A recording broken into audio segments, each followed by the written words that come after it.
Sa gitna ng Laguna, may isang bundok na laging nababalot ng ulap. Dito raw nakatira si Maria Makiling, ang diwatang tagapagbantay ng kalikasan. Isang araw, may isang batang mangangaso na nagngangalang Makoy.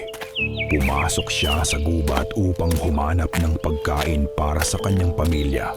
Ngunit, sa kanyang paglalakad, nadulas siya sa matarik na bangin at nahulog.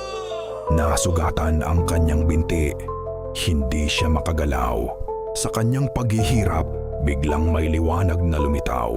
Isang magandang babae ang dumating. Tila may angking kapangyarihan. Inilapat ni Maria ang kanyang kamay sa sugat ni Makoy.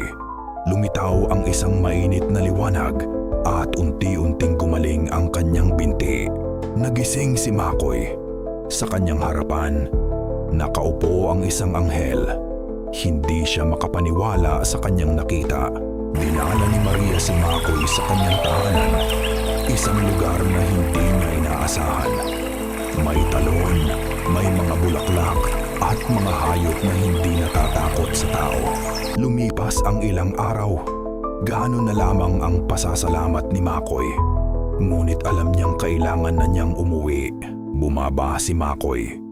Ngunit bago siya lumisan, muli siyang lumingon sa bundok.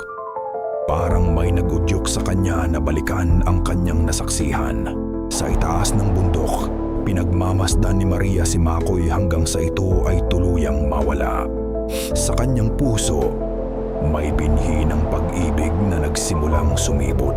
Ngunit hindi nila alam, may isang nakatitig sa kanila mula sa dilim.